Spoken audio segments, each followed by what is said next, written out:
Okay, so last time we discussed the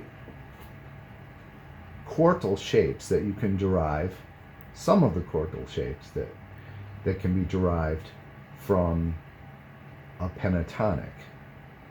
And we just took, for example, at first a G-flat pentatonic and played every other note. Now, if you look at this, the configuration, just FYI, is if you're playing every other note of a pentatonic, that is technically a drop 2 and 4. So here is a strict closed voicing or block voicing. If you drop the second note, you would be dropping the A flat. That's a drop 2. But then if you drop also the fourth note, which would be E flat, you get a drop 2 and 4.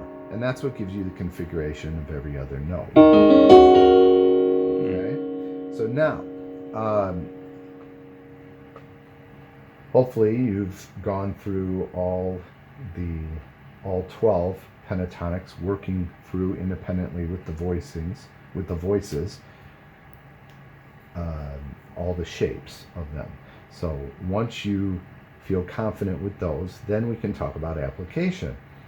First of all, let's talk about major chords that it would work over. Usually they would work over major sevens or minor sevens. Okay. As far as functions, major functions or minor functions. Now over a major, the obvious one would be the G flat major. It would work over. And in that case, we have, from the bottom up, we would have 6, 9, 5, root, and third.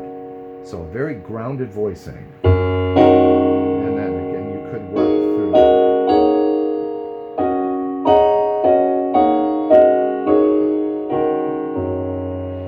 Now, if you move down by perfect fifths, there are 3 keys that'll work over.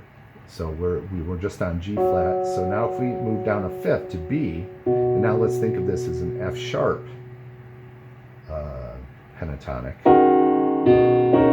Now we have 3, 6, 9, 5, and major 7.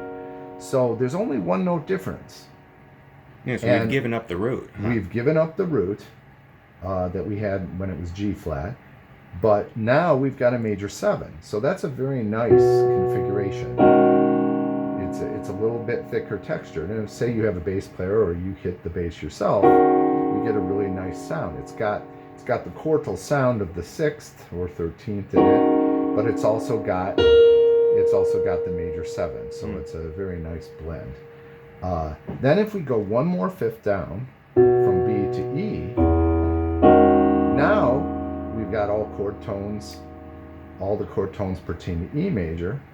And in this case, we have major 7, 3rd, 6th, 9th, and sharp 11. So now we've lost the 5th, but we've got a sharp 11 in exchange. So it's a more, and then, so again, you've got an even more extended sound. Now, as far as minor sounds, the first thing you could go to, and the one that it would work very, very solidly over, would be the relative minor of the G flat. That was the first major we talked about. So E flat. Yeah, E flat minor.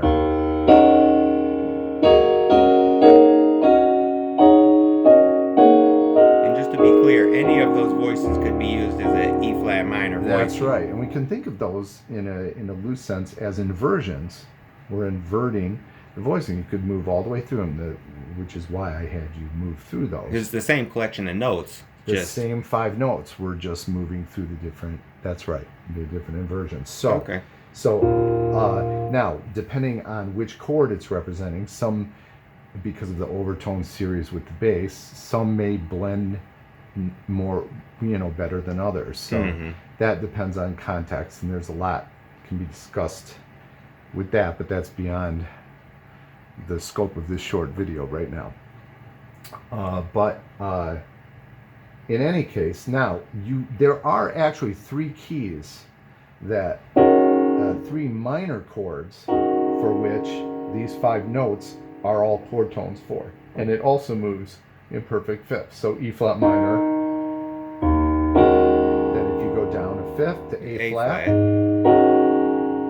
And here, though, keep in mind that you've lost the third. So it's a nice 11th, minor 11th sound, but it doesn't have the third in it. Mm-hmm. But still, they're all chord tones to A flat, right? So you have 5th, root, 11, 7, and 9. So you've gained the 9th, but lost the third. Then if you go another 5th down to D flat, now you've actually lost the 7th too. So you have 9, 5, root, 11, 13, or 6th. And so, but they are actually all chord tones with it. There are, in other words, there's no dissonant notes in there. So they could be used even as a passing chord. Actually, just FYI, dissonant notes can be used for a passing chord as well. But in this case, take for example, so what? If we took this, this is actually the configuration of so what. So if we were on, all these notes happen to be all chord tones of E flat minor. Now I'm just moving up a step to F minor pentatonic, and that would be the same as going from E flat we were on, going down to D flat. So even though these are more upper structure, they don't have the 3rd or 7th. This does have the 3rd and 7th. So by moving through,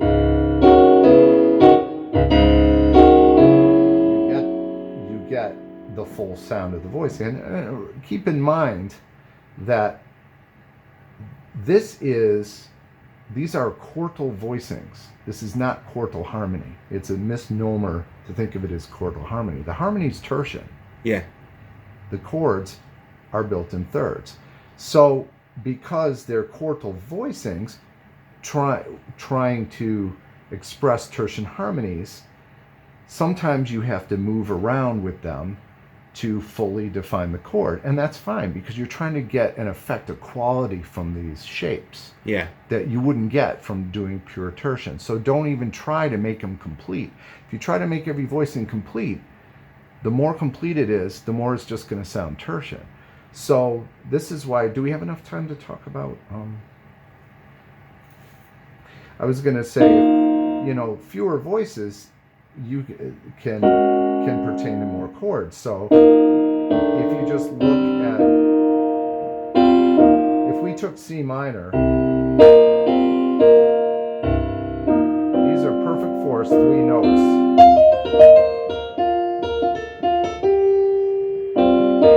By using 2 positions, you complete the sound of the chord.